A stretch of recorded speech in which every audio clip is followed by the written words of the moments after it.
If I showed you this music and I asked you to sing it, could you do it? You'd probably want to hear how it goes first. But what if you didn't need to? What if your voice was like an instrument and you could just sing the notes? This may seem like a pretty magical ability, but what we're talking about here is called sight singing, which is the ability to sing a piece of written music without hearing it first.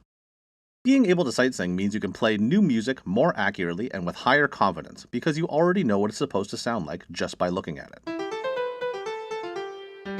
And this kind of ear training also works in reverse, helping you play by ear and transcribe music more easily, with way less random guessing and trial and error. And your composition and improvisational skills will improve because you have a much more intuitive understanding of how to get the music from your brain out onto the page or into your solo. So, how do we do it? There's basically two ways, and the first one is be born lucky, because there is some small percentage of people who wonder why we're even talking about this. Because they have perfect or absolute pitch, which is the innate ability to correctly identify and produce pitches by name on command. They know that this is a C without even thinking about it. Just kidding, it's actually a B flat. This is a C. Just kidding, that was a B flat. This is a D. We never played C at all, and if you had perfect pitch, you would already know that. These people rarely struggle with ear training in the same way that most of us don't struggle to identify colors. The answer is just sort of obvious. Unfortunately, you can't really train to acquire perfect pitch. You mostly just either have it or you don't. So the rest of us learn something called relative pitch, which is the ability to hear relationships between notes, which can have all kinds of interesting characteristics. You might think of perfect pitch like having GPS for music built directly into your brain. You just always know your precise location effortlessly. Relative pitch is kind of like having an amazing sense of direction, and you don't need GPS or a compass because every musical neighborhood is built the same, and you always know how to find your way home. And that musical neighborhood is the major scale. And because all major scales are built using the same pattern, the intervals between notes are identical, and they all sound the same, just higher or lower.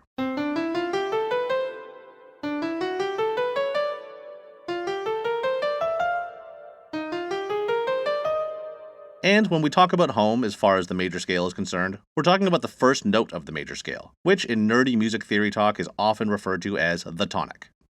One way to work on relative pitch is to learn the sound of each interval in the major scale from the tonic.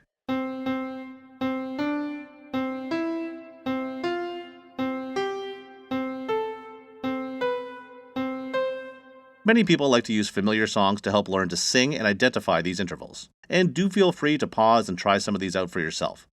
But while this can be a useful way to start thinking about hearing intervals, it can be a pretty cumbersome way to navigate sight singing a piece of music.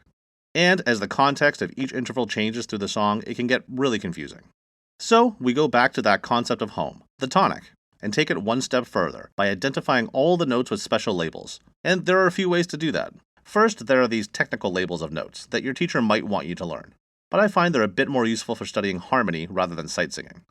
Some people just try to think in numbers, which can be a very useful way to think of notes in relation to a scale. But what can be even better is a system called solfege. There's a good chance you're already familiar with solfege thanks to the song Do Re Mi from The Sound of Music, that many people know as Do a Deer. And the song teaches us the syllables Do, Re, Mi, Fa, Sol, La, Ti, Do. And while there's no difference in meaning between solfege and numbers, solfege syllables are easier to sing because they're all one syllable with a consonant followed by a vowel. So it's a lot easier to sing Do, Ti, Do rather than 1, 7, 1. And I think there's a clear cognitive benefit to learning a set of unique labels for these relationships. You learn that there's a specific sound and feeling to Do, Re, Mi, Re, Do. And that may help these associations stick in your brain a bit better. And you should be aware that there are even hand symbols for solfege. They are Do, Re, Mi, Fa, So, La, and Ti. These can be a useful way for conductors to communicate with the ensemble non-verbally. Now, the main advantage of this system is that it's about tonal relationships. And if your ear is properly primed for another key, say E flat major, and then you hear this melody,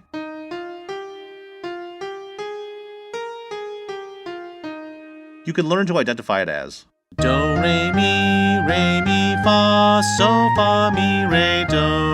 And since you know you're in E flat major, you can infer all the correct notes from the solfege syllables you heard and identified. Do, Re, Mi, Fa, So, Fa, Mi, Re, Do. This is known as Movable Do solfege, which means that do is assigned to the first degree of the key you're in. And of course, that means any major key. The point is to learn relative pitch, so all the syllables are assigned in relation to the key center, do, the tonic. However, there is another form of solfege known as fixed do solfege. With fixed do is always C, D is always re, and so on, except they commonly use C for B.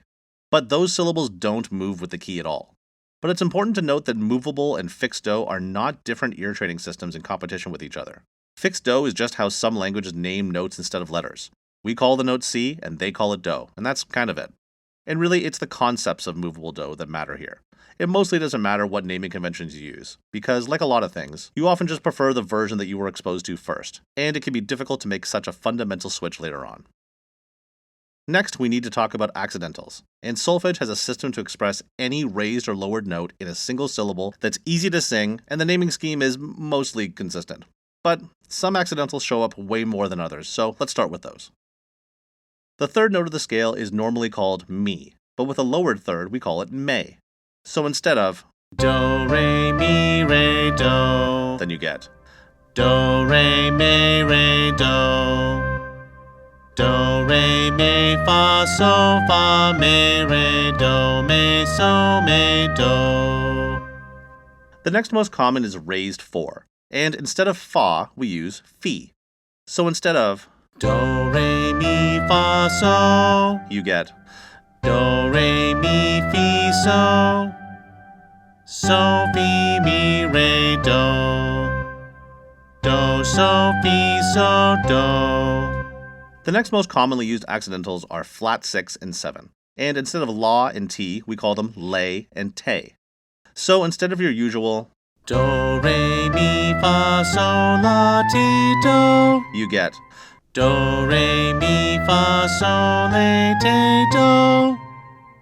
For the rest of the accidentals, there's also D for sharp 1, re for sharp 2, C for sharp 5, and li for sharp 6.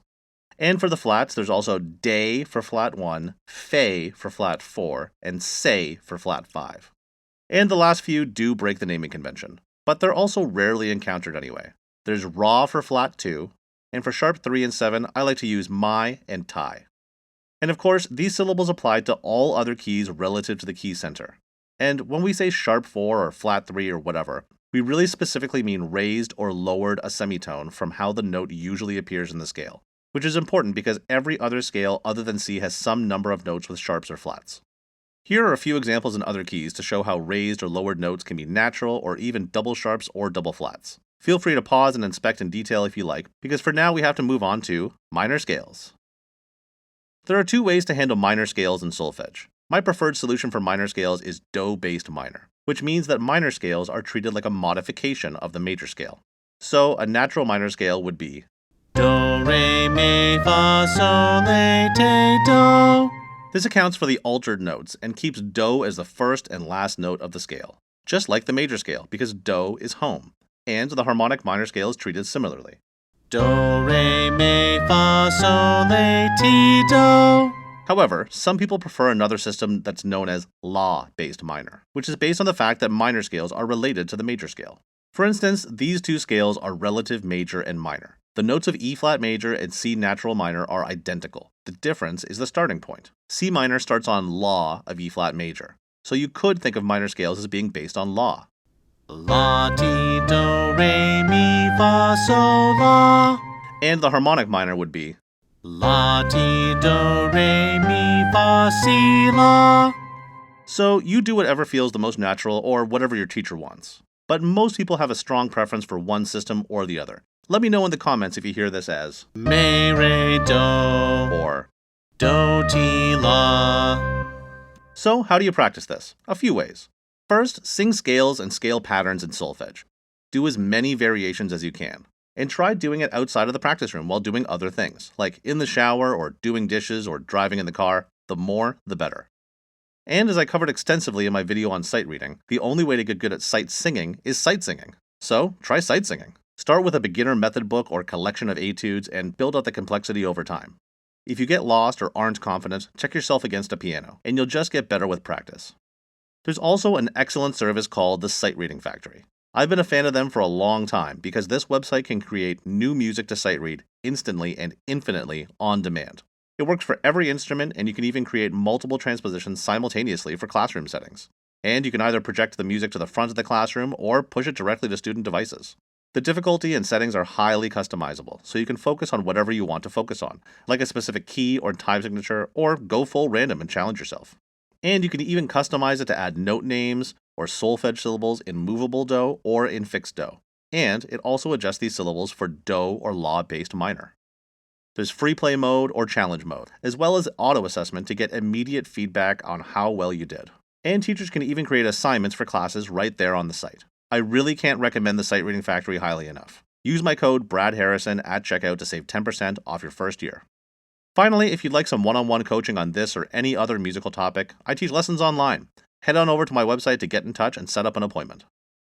And so that's just about everything you need to know about solfege and sight singing. It's an incredibly useful skill and a powerful form of ear training for just about any musician. It was a hard-won skill for me, but I don't regret it one bit. Thanks to all my patrons on Patreon and channel members here on YouTube. If you'd like to support the channel and get access to a variety of additional resources, follow the links in the description. Be sure to like, comment, share, and subscribe, and check my channel for videos on all kinds of other musical topics. Thanks for watching.